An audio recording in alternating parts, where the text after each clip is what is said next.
Before I ask a question, I'm just interested in how many people here have had an experience of coming out at work, and I'm going to ask how many have had an experience where they felt it was actually a good experience, that once they did it, they felt glad, and how many felt they had a bad experience. Just if you've had a coming out experience at work and you felt it was a good experience, just let me see your hand. And those who feel they came out at work and had a bad experience. That's very interesting. So the overwhelming majority, and that is my own experience. It's the difficulty of, it's the sort of internal pressure to stop saying stuff that's the problem, rather than the external pressure in a lot of cases. It's the walk through the door rather than what happens on the other side of it. I mean, John, just how did your experience affect your work? Because you see, in some ways, I could see you being, with this double life you were leading, working very hard and putting everything into the job and actually being, in some ways, more productive as a closeted gay man trying to make a career. It was your baby, it was your family, it was everything, and there was nothing else. And I think I had to prove a point, because there was nothing else, Evan. And I think that's the point. I mean, it can be done, and I think I did dedicate my life to my work because there wasn't actually anything else there. And that's, I think, probably not good in the long run. I think it creates a very unbalanced life and unbalanced person. So I feel much better now that I can, as it were, have a portfolio career which includes a real life. Yeah, and I mean, I said that you discovered your life. I mean, just to reiterate, you were forced out by this blasted newspaper who published all this stuff about you, and the guy who gave them the story. But in terms of your personal well-being, no comparison. No comparison at all. I mean, obviously I had to reconcile myself to my new life. You know, I was 59 when I was outed, right? So you can't suddenly say, fine, I'm outed, brand new life, you know, pick up and go. You have a moment where you have to let go of your old life, pick up your new one, and understand quite what the advantages were. And they were enormous. I mean, in the end, of course, I ended up having a great partner who I still have as the love of my life. So it was just an extraordinary event. Yeah, a walking advert for the whole experience. What was BP like for, I mean, did BP, it was your company, or not your company, but you were running it, did it have a kind of diversity policy, or had you thought, oh, I mustn't talk about diversity, because then people will think I'm gay? I actually created a very important diversity policy, I think. Most people would say I recruited a great diversity and inclusion manager, an African-American woman who arrived at St. James headquarters, and she worked directly for me. We made a lot of changes. I went off to a diversity forum in 2002. I gave a speech which included things like, well, we're going to give benefits to gay couples, so in order to attract them. The very next day, the headlines in the Guardian newspaper, which for those of you not from the UK, is what you might call on the socially responsible liberal side, and their headline was, BP chief to recruit gays. That was their headline. So that certainly did worry me quite a lot, I'd say. Right. The book has been a success. Do you feel now, and we're going to really, for this first part of the afternoon, relate to this topic in terms of large international companies like BP or IBM, do you think the BPs of this world are receptive to the message of the book? I think very large companies are, with some exceptions, but it depends therefore on, you know, where they're headquartered.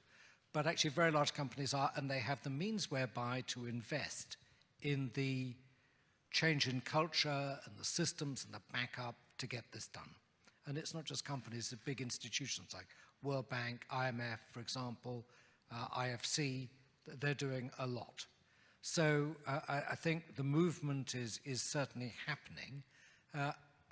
My book was designed on several levels. One is companies, but I said to myself, you know, my satisfaction would be if if this affected an individual.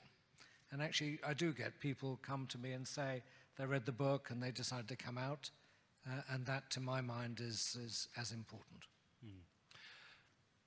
You're going to get a chance to ask some questions because I'm going to invite another couple of speakers to come up and relate their experiences, perhaps in less detail, but to talk about what their companies do. We're focusing on the big companies. One last one, Lord Brown, and I'll be interested to hear how it is here in Prague and in Czech Republic.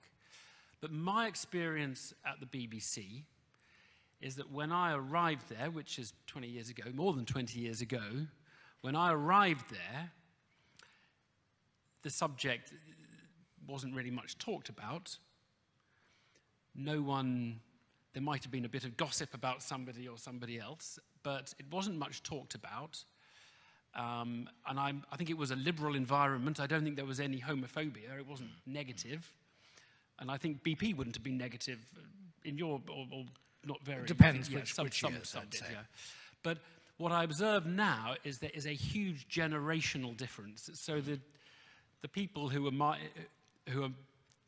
20 years younger than me, who are working at the BBC, everybody knows everybody's sexuality as far as I can tell, and there's no stigma, there's much less shame. There seems to have been an enormous change generationally. I think probably over the last decade has been the biggest change, I'd say, and it has many manifestations, things like equality of marriage, for example.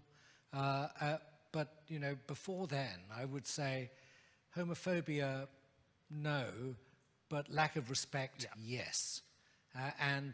There was, I tell a very funny story about, one of the chairmen of BP who went to New York speaking to a friend of mine who's married to another friend of mine, they're lesbian and straight man. The chairman of BP used to refer to the marketing department as British pansy because he felt that most of the people in marketing were gay. That was a typical sort of story. Very, very different now. BP's very different, of course. Got plenty of senior gay people. But I do think, if I may, one thing. I believe very positively the glass is half full. But I think, like all things to do with minorities, constant vigilance is needed. And this is not my phrase. It's a guy who's on the Court of Appeal in the UK, who's a gay judge, been out for a long time. His line is, when I interviewed him, as I was walking out of his chambers, that's his office, he said to me, I just think you need to remember constant vigilance is needed. And I think he's right.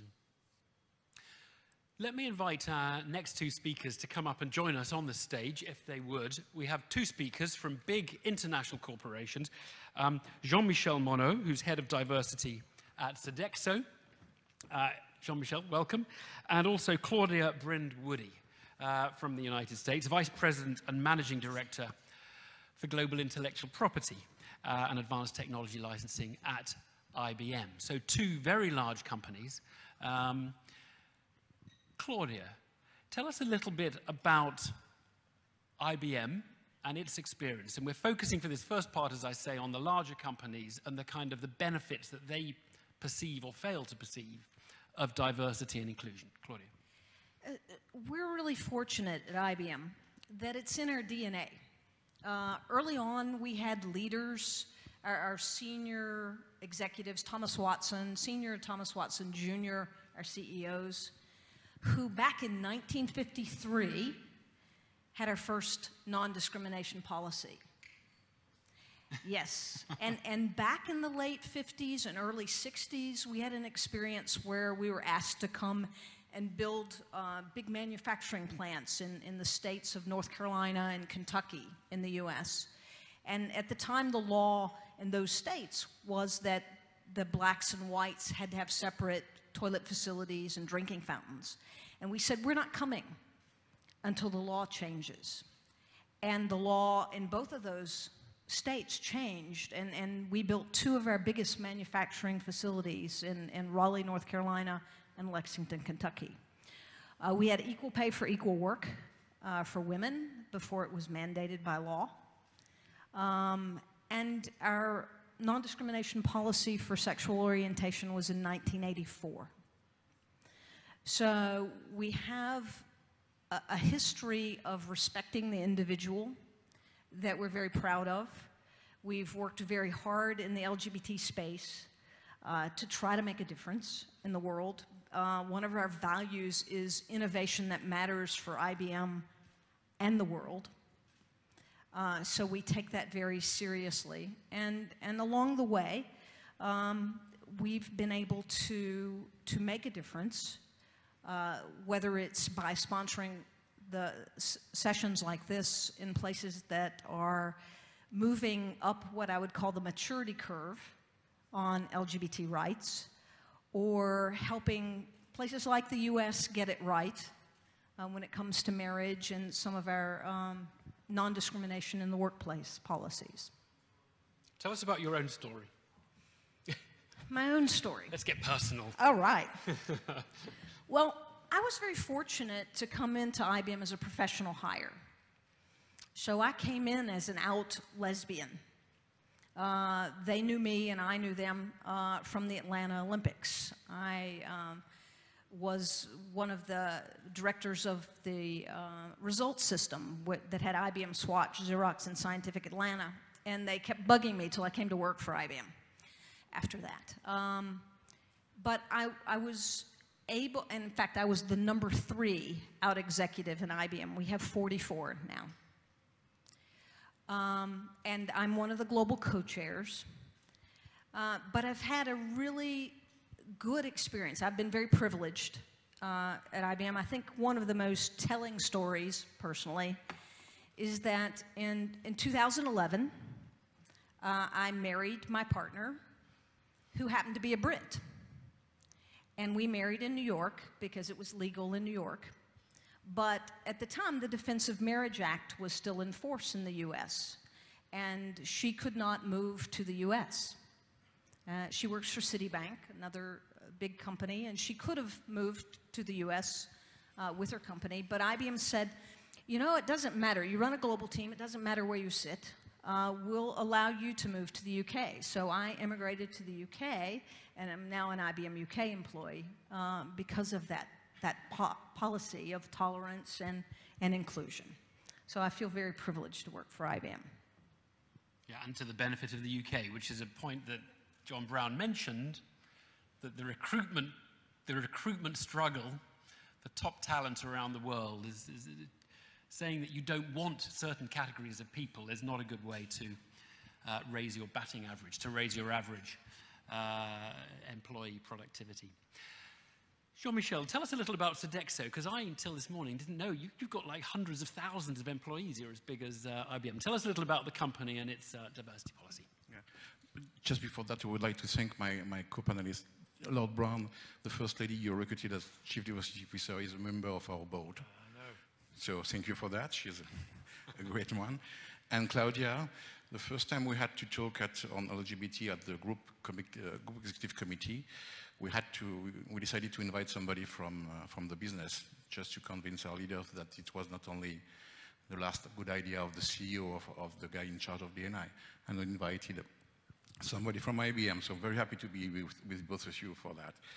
So Sodexo, yes, we are a huge employer for more than 20,000 people in 80 countries, which means, by the way, that if we trust statistics saying that 6 to 10% of the world population is either LGBT, we may have between 25 and 40,000 LGBT people.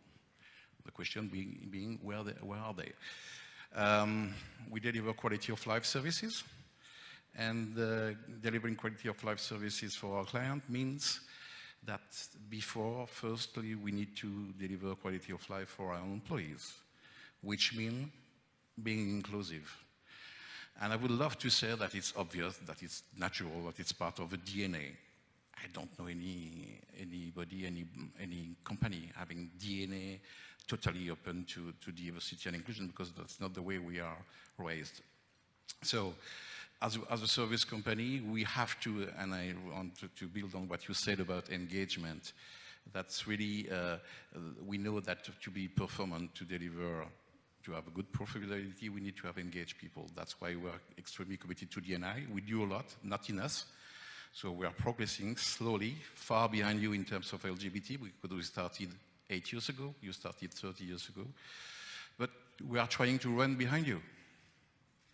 I'm going to ask for questions, experiences, or points from the floor. We're going to get you to put them into the microphone. You can put them in English if you prefer, more comfortable in Czech. I know we've got some translators up here, but so be thinking of that. I'm going to just have another couple of questions here, but I do want you to contribute. So just be thinking of your points, and we'll get microphone moving to you. I just want to ask the question of the two of you who's still working in large corporations as to, if I asked you in 4 sentences to say why you believe in diversity, can you answer that? Jean-Michel first. Because we have to. There is no choice. And if I focus on LGBT, first thing is we have to mitigate risks. It's not always said, but when I'll take the map of the world map of LGBT rights, and if I match it with Sodexo map, I see that 14% of our workforce, so 60,000 people, work in countries where they can be legally persecuted. I think we have a responsibility. And you may know a lot of these countries, Lord Brown. So that's one. Second one is of course engagement, and I don't want to take too much time on that, but it's really key, and it's the way for us to explain to our leaders why they have to be committed to all kinds of diversity, including sexual orientation. It's because everyone knows that having engaged people drives performance, and our managers have a bonus on their ability to engage people. And as you said, it's not possible to feel engaged if you don't feel included. And feeling included means feeling safe, feeling respected, and feeling valued. So that's the second thing, engagement. And the third thing is about business. We have 75 million people, they use our services every day, which compared to, I don't know, Coca-Cola, Microsoft, or Apple is probably ridiculous. But the 75 million people, they use our services, they see our people, they interact with our people every day. And if our people are not respecting others, because they are a woman, because they are gay, because they are old, black, or whatever, that's a major issue. On the contrary, if we are known as an open company, if we take consumers' needs into consideration, if we respect them, that's a key measure of, that's a success factor. And our clients are companies such as BP, IBM, or all kind of companies. And more we see that these companies want to do business with other companies sharing the same values. So it makes good business sense. And that's a good way to engage our managers, by the way, to say, if you don't trust me, because I'm the guy at headquarters managing D&I, trust your clients, ask them. And I recently updated our business case, which aims to explain to non-experts why it is a business issue. And I took a lot of logos from companies having LGBT networks or being officially committed. It's impressive. And I did the same work some years ago, and I had to admit that I struggled to find non-British or non-American companies. Now you can find, which is really new. So there is a business imperative. And even we get now listed in the list of gay-friendly companies, and it creates a competitive advantage. Claudia, I actually said in 4 sentences. Jean-Michel, that was fine. Each sentence was a bit longer. But there are 4 sentences. Claudia, why? As a global company, by definition, we are diverse. We have diverse cultures, old, young, black, white, gay, straight, people with disability, every diversity you can imagine. So the question is, are we going to take advantage of it? or not? Are we going to leverage the power of the innovation that diversity brings or not? And that's the inclusion. That's the inclusion part. We could be, all white male making decisions and not accessing the diversity, or we could choose to access it.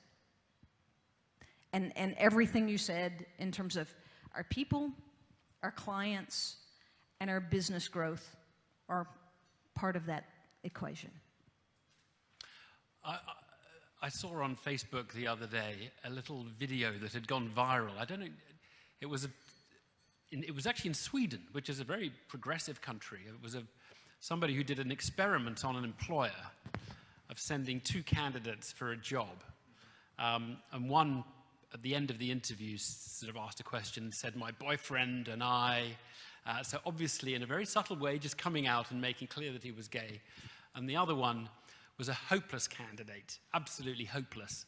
And they were just contrasting the experience of the two, because the one was a useless candidate, the other was a good candidate, but the good candidate was gay, and you saw the employer recoiling, really just turning against the gay candidate. Did any of you see that video? Have you seen it?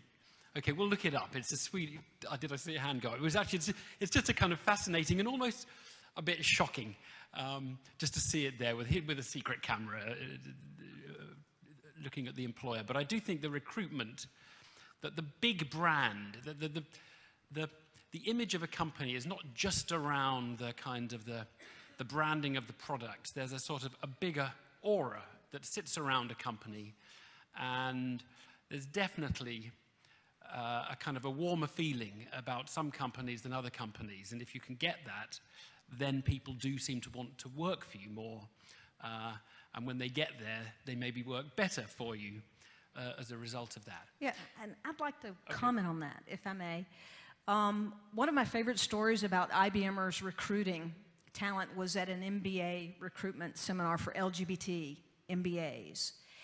And one of our executives kept seeing these Asian women come by all day long, picking up the IBM brochures and going through the conference. And so finally, toward the end of the day, he stopped one of them and he said, "Look, all day I've had Asian women come through, and I know you're not all lesbian. Why are you here?" And they said, "Companies that get LGBT, because it's the hardest, if they get LGBT, they get women, they get Asian, they get other diversity." And that was the key indicator for them, that that company was a good company to work for. And Evan, just on your little video, it's actually backed up by a very large academic study where people did actually put in very controlled experiments around the world on CVs that had a connotation of gay, CVs that didn't, and always the connotation of gay lost. And similarly with race, incidentally, if you put, they've done it with sort of names that are more common among the black population and the white population, and you can send the same CV, and the white one tends to get more pickup. Just want to ask you quick, before I open to the floor, Claudia, why do you have a recruitment process or a drinks party for LGBT recruits? We do it for all diversity. So we believe that we want the best talent wherever we can find it. So we have special recruitment for women and for blacks out of our traditionally black universities in the US.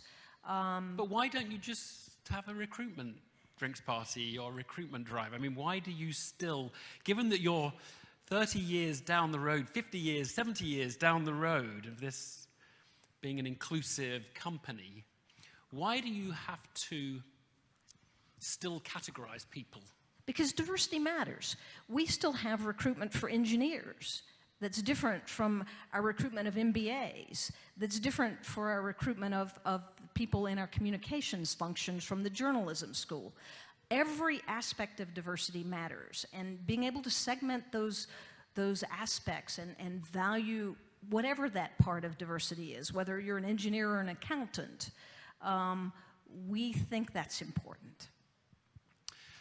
Right, I'd really like to hear from the floor. Now, we've raised a lot of issues up here about corporate behavior, and we've heard one very important story from Lord Brown. Who would like to ask a question or raise a point? Normally at this point, incidentally, I should have planted 3 or 4 questions to make sure some hands go up. I have not done that, but fortunately a couple of hands did go up. Yes, sir. And just tell us who you are and which company you're from. Do you hear me? Yeah. Yes, indeed. I'm Adam Bajer from LLP Group. We're an IT consultancy, and I did a lot of work for Lord Brown's company 15, 20 years ago, and I can assure him that it was a reasonable, kind, tolerant company, and it paid its bills on time as well, which was very nice. Now, I'm interested in something that Claudia said, because she mentioned that her company was able to twist the arm of a state in the United States. I think it's no mean feat. What is it that large corporates can do in the more difficult parts of the world, in which I know Lord Brown operates, and Jean-Michel also mentioned? I think it's difficult in the case of something like TNK-BP to say that we will not invest in Russia unless you enact certain legislation that will give minorities greater freedom. What is the maximum that you can do to help? To be authentic, not just at the personal level, but also at the corporate level? That is a really, really important and good question. Is it? And BP, I mean, Lord Brown, some of you may know, some of you won't, did a very big deal in Russia that actually earned billions for BP. It was like a money machine, really. It was enormous. So maybe Lord Brown first, and then the others, about dealing, because you're all global companies, and not everywhere you're working is going to be as tolerant as everywhere else. I start answers to all questions like this saying, the point about business is it's not perfect. And actually neither's the world, so we have to make changes where we can. My experience in Russia, and it finished before Putin changed the law, was that we actually had a reasonable number of openly gay people in TNK-BP. And actually within the group of companies owned by the investors in TNK, the Russian investors, they still have a large number of openly gay people working in Russia. But they have to be very careful. And herein, I think, lies the point that CEOs can do. CEOs have nudge power, as it were, to use a horrid phrase of today, but they can push things along, but they don't have any rule-making capability. They're not governments. But they can, and my experience is, with other areas like human rights, transparency, things like that, by the time you keep dripping onto a president or an administration, in some cases you can shift things along, partly because people like to be a member of a club, and they like a bit of respect, and they figure out that they could give away something and they could become respected, and giving away a bit on LGBT might suit a government quite well. Secondly, you can do it by example, and I see, and it's very, if you've got an open company, you can send gay people to Russia, to Uganda and places, provided they're very aware that they can't break the law when they're there. But it makes a point that merit comes first, sexuality comes second. So I had the privilege to talk to a group of corporate folks in London a couple of months ago, and I asked the question, what should we do as global corporate brands in places that are hard? The second question was, what are we willing to do? And the third question was how to operationalize it. As you might imagine, the answer to the first question and the second question were different. But what these companies were willing to do was to bring their brands together and create business roundtables in places that are hard, to have a dialogue in country, to educate straight allies in that country, to educate the country general manager in country, and begin to have dialogue with corporations who are clients of each other. Because if we're in India having a corporate roundtable on LGBT rights, and make that known that there a handful of companies or dozens of companies coming together to discuss the topic, we begin to influence the dialogue. And very honestly, we're a whole lot more courageous in numbers, right, when we can bring our brands together. And this is a place where, even though we might compete with each other in the business world, we share best practices, and we're willing to go arm in arm in places in the world that are hard. But do you ever get negative responses in those places? So the answer so far is no. I'm sure there'll be a time when it's yes, but when we're hosting an event on a corporate campus, inviting our clients and other corporations to join us in the dialogue, and maybe we bring a minister in, maybe we bring some nonprofits in. I mean, the reality is there are three parts, right? The government, the citizens or the NGOs, the activists, and corporations, right? And if we can do that cross-sector dialogue, our experience to date has been that it's been positive and productive and respectful. Jean-Michel. I will take my hat of co-chair of Pride Sodexo, which is our group employee network, and say that we are dividing the world in two parts. One is the countries where it's okay to be gay, and it's 86% of our workforce, and the strategy is to be there on everything, have the network, have policies progressively. Then you have the 14% of the employees working in countries where they can be legally persecuted. Out of this 14%, 10% is India. So we have 40,000 employees there. So India, we have started to work completely there with as an objective to have a network there. And then we have still 4% where our objective is to guarantee safety of people. That's the minimum standard that we can have. Guarantee safety means first providing the right level of information, and we are not good enough on that. So, for instance, in our international mobility policies, I think we are not clear enough. We must progress on that, and that's part of our objectives. So we have to take each case one by one. And I wanted to say something about the word allies, because we use it a lot in English. It doesn't translate into other languages. In French, we had to invent a new word. I asked the question for Czech. It doesn't exist. In German, it doesn't exist. So think about it. The word is not only English-speaking. What's the word in French, then? We invited hétérallié, which means heterosexual allié, because allié alone means World War II. Right. So that's not very friendly. So hétérallié. In Spanish, it's also heteroaliado, which is also a word we created, or heteraliada for a woman. Right. Anybody want to, another question or another point, or maybe somebody wants to just compare to the Czech experience? You will have a lot of time, by the way, to talk about some of these issues in relation to the Czech Republic. But yes, please tell us who you are as well. My name is Armin Boris. I'm from Clearstream here in Czech Republic, German.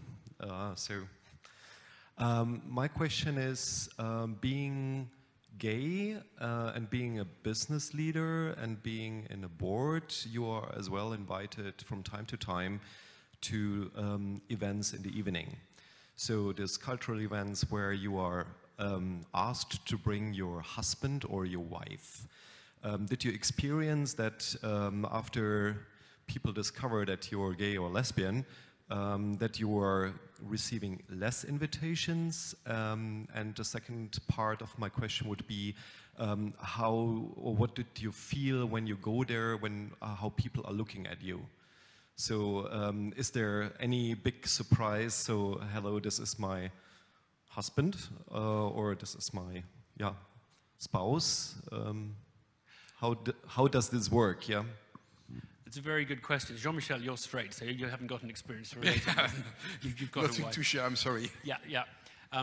John, your experience was everybody knew by the time, so presumably... And now, of course, I think I get the same number of invitations, if not more. And of course, I go with my male partner. Of course I do.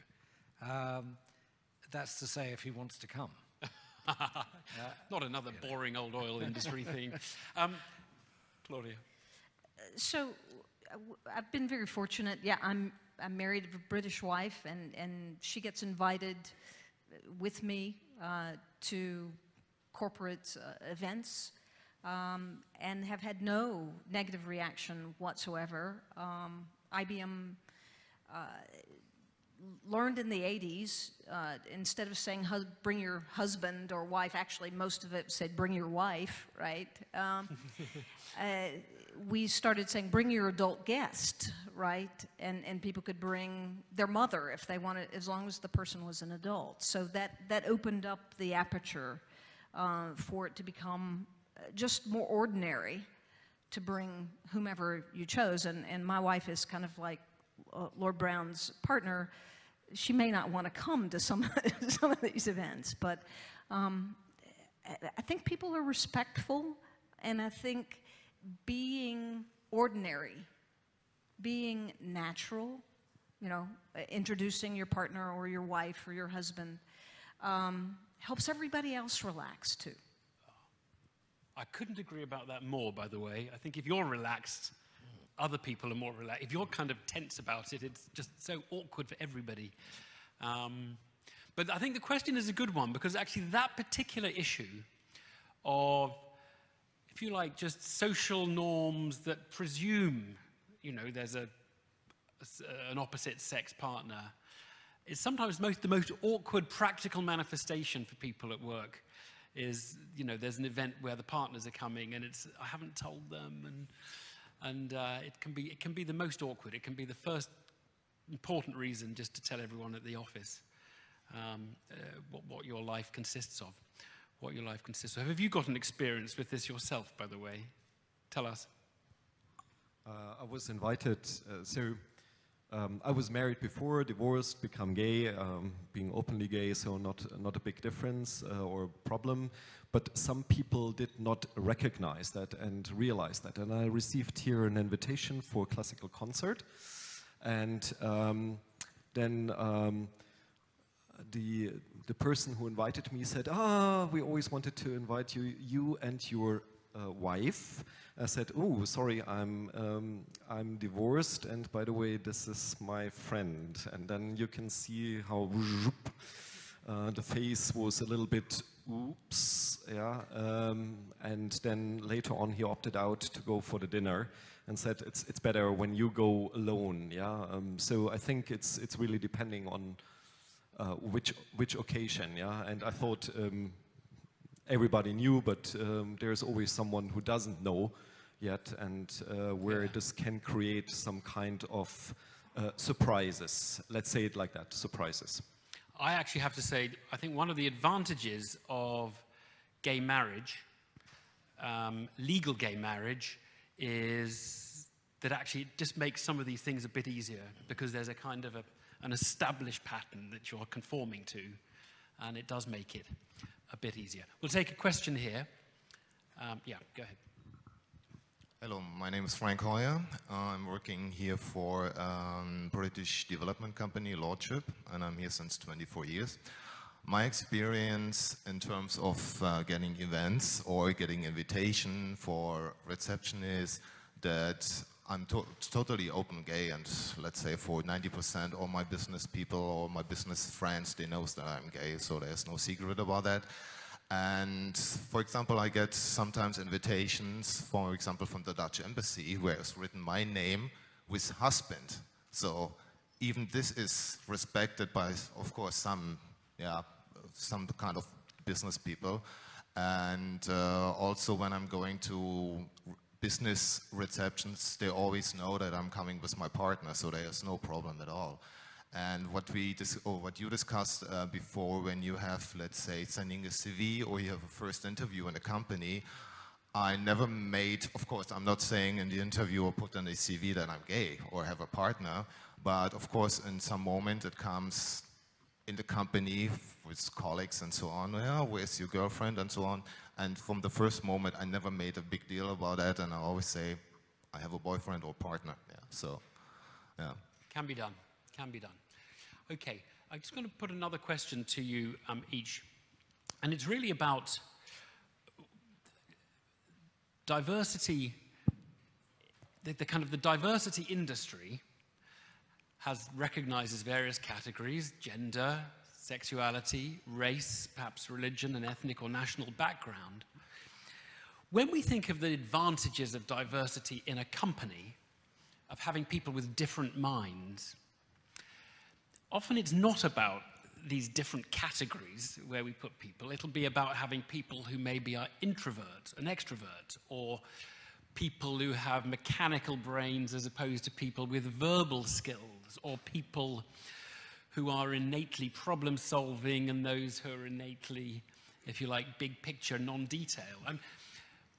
I'm interested in whether you're interested, particularly Claudia, whether you're interested in that kind of diversity, or whether you see diversity as really about making sure that employees of different types are welcome in the company. We see diversity on all the dimensions. That's why I said we recruit engineers and we recruit the business folks, and we want people who are old and young and who bring different experiences to the table. But where we see, I guess where we see the barriers are in the diversity aspects that we tend to categorize like female or a person of color or a different culture or LGBT. So not only do we want people to bring their engineering brain to work and their experience with helping NASA get to the moon, but we also want them to bring their whole selves. And I think it's that last dimension of being able to bring your authentic self, whatever that is. It could be that I like horses, or I enjoy sports, or I enjoy going to the theater, or I have a legal background as well as an MBA. Whatever all of me is what we want. So we don't want to just access, the fact that I'm an accountant, right? We want to access the whole person, and I think that part of authenticity is what we're trying to deal with when we talk about the traditional diversity categories, because sometimes we block that person's brilliance because we don't give them a seat at the table. That's a tough question, but a good one. The French law recognizes 20 criteria for discrimination. So you can continue, it's not only the traditional ones. And the answer may be to move from diversity to inclusion. And I think that's what all companies are doing progressively by learning, because when we start working on these things, we first need to focus on things that we can see or identify quite easily. Progressively, we realize that you cannot define yourself only by one dimension. I am a man, I am French, I am from my age, Gen Y, of course. It's a combination, but at the end of the day, it's how we, as an employer, include people for who they are, no matter where the point. I don't know the word in English, but that's the uniqueness of individuals that we have to recognize.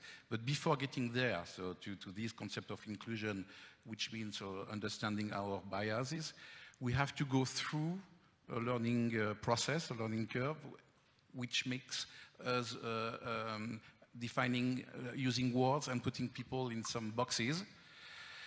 It's not the best, but it's the one we have to move to inclusion, which is the answer, I think. To me, it's just another way of trying to capture different life experiences. People may be a geologist or an economist, but actually based on their cultural, sexual, all sorts of background, they'll have a different take on things, probably. And I think that's really important as we move towards inclusion, because just occasionally you have a conversation about inclusion, which goes into the mode of, oh, that's because everyone's going to be the same again. You know, it's not. It's actually, it's having a very broad room, a house with many rooms, you know, and having it in one house. But you will find there are work environments, right, where there's a kind of, actually the army would be the best example of this, probably, where there is a kind of a camaraderie, a friendship, a bonding among the team, a really strong team spirit, and where the team, I suppose, wants people to fit in. They want to go out drinking, you know, or they want to go out doing something else. Now, do you discourage those teams from having that ethos in which we want our team to be, you know, we're bonding very strongly here. That means we're going to, you know, if you don't fit, you're not quite the person we want in our team. Is that a phenomenon? So we would say, and in fact we use team sports to teach diversity, because we will ask generally white middle-aged men, what's your favorite team sport? And of course in the US they'll say American football, basketball, or baseball.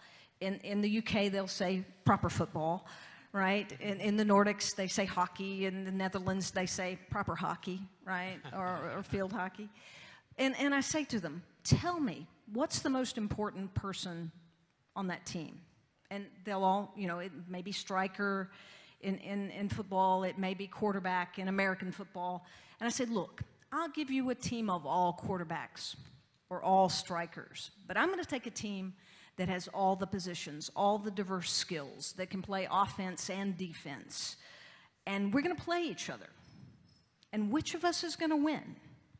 And the answer is always, oh, damn, Claudia, you're going to win. And I said, yeah, I'm going to win every time because I have that diversity of skill. And that's what makes the high-performance team, not the likeness of, you know, we all think the same, we all drink the same, we all look the same.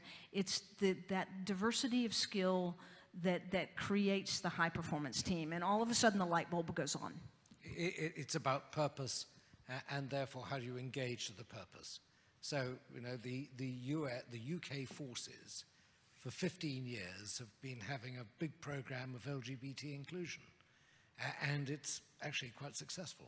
They've got some very senior flag officers, you know, commanders out there, and it doesn't take away from the machine-like approach they need for the teams that they have doing certain duties. So everyone can be aligned to the purpose. without all being the same. Yeah, Kind of the answer. and back to the military example, I don't know if anybody's reading the press now, but there's a lot of attention in the U.S. about the first women going through the U.S. Army Ranger School, which is the top special forces, and this is the first time they've allowed women to do that.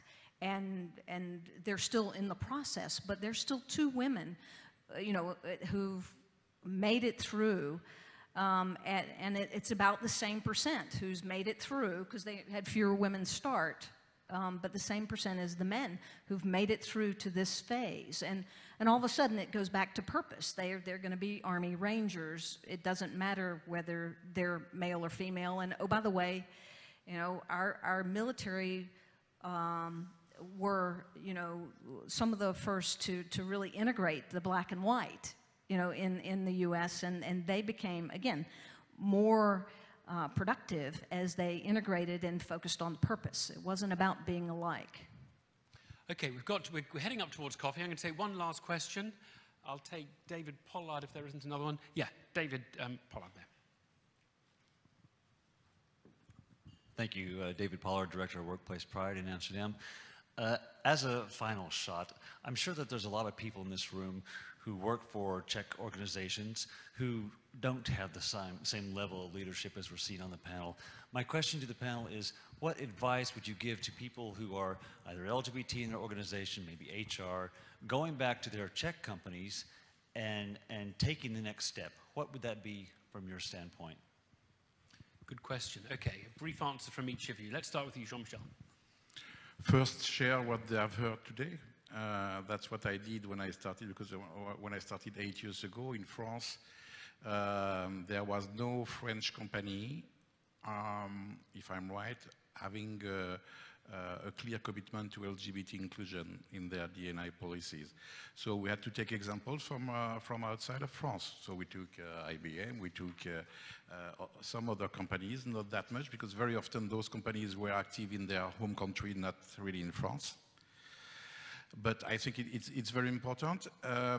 Second thing is to find people to talk with, and if possible, start with the top, because it's true we know that for any dimension of diversity, but without commitment from the top, nothing happens. But in this particular case, the place and the role of allies is absolutely critical. And actually, the way we've been quite successful so far is because of the involvement of straight allies first. Because to be honest, I had no personal network, being straight myself. So I was not able to go to offices and say, who is gay, by the way? So we gathered people, and progressively that's the way it started. Start small, 2, 3 people, 5 people. Next week I have a call with 5 people from Asia. Asia is quite big, but just 5 people. We start small, and I learned from EY that they have a network in Singapore. I will connect them locally. So that's, I think, a way to do it. So the business case is something to take back from here that you'll have today from EY, from IBM, from others. The other thing to take back is if anybody does research on effective leadership, it includes things like authenticity and trust and working from those positions. So enabling your leaders, whether it's through engaging with a client who is further ahead and bringing them in to discuss with your senior executives. Because don't underestimate the power of straight allies, but also don't underestimate the power of the business case. So there is a business reason to do this. It's the right thing to do. Human rights are always the right thing to do. But there's a very powerful business case here, too. I'd pick 2. I'd talk about engagement and why it makes a big difference. And I'd talk about role models, why it allows people to feel safe. And if that fails, leave and go and work for a more enlightened employer. Now, we're going to stop for coffee for half an hour. You've time to mix, time to share experiences. When we come back, we're going to talk, actually, sort of drill down a little bit, to use an oil industry term, drill down a little bit into some of the actions, specific actions that companies can take.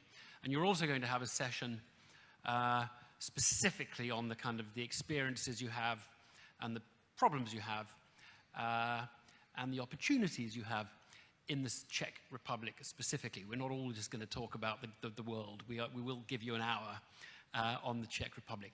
But we're going to have coffee for half an hour now. Enjoy that, chat among yourselves. When you come back, you're going to have 2.5 hours of non-stop session. So take a leak during the break, okay? But before you go, can we just thank our panel, who've been absolutely terrific and very articulate.